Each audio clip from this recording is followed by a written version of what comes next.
오늘은 1920년대 국외 활동을 살펴보도록 하겠습니다. 국외는 순서가 정말 중요하고요. 중요한 인물들도 나오게 됩니다. 잘 체크하셔야 되겠습니다. 봉오동 전투부터 사건이 시작되는데요. 홍범도 장군의 대한독립군이라는 군대가 봉오동 전투를 크게 승리하게 되죠. 일본군을 깊숙이 유인해서 크게 이기는 봉오동 전투 이후에 일본군은 결국 이 봉오동 전투가 일어난 지역에 파견해서 우리 동군을 토벌하고 싶겠죠.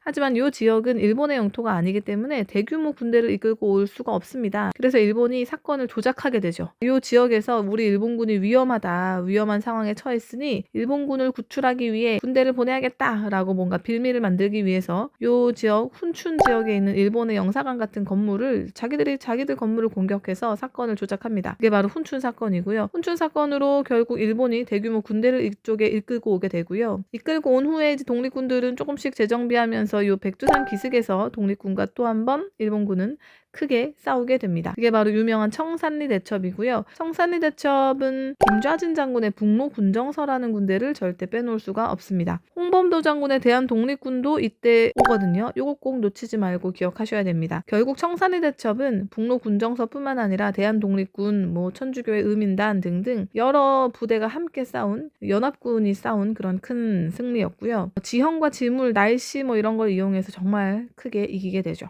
통쾌한 승리를 거두는데 이때 사실 지역 주민들도 우리 독립군들을 많이 도와주게 되거든요.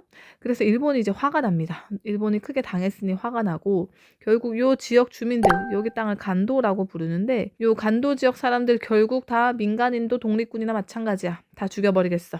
하고 일본이 간도 참변을 일으키게 되죠. 간도 참변으로 독립군들도 활약하기가 더 활동이 어려워서 재정비를 한 후에 러시아 자유시라는 저 위에 있는 영토로 이동을 하게 됩니다. 러시아는 사회주의 정부가 들어서서 이 당시에 독립군들을 많이 지원하고 있었습니다. 그래서 우리 독립군들을 지원해 준다고 해서 부르긴 했는데 그 이후에 가는 과정에서 갈등이 생기게 됩니다. 러시아가 우리 군대의 무장 해제를 요구하게 되고 결국 러시아 자유시에서 갈등이 생겨서 독립군들은 또 많이 죽습니다. 그것이 자유시 참변이고요.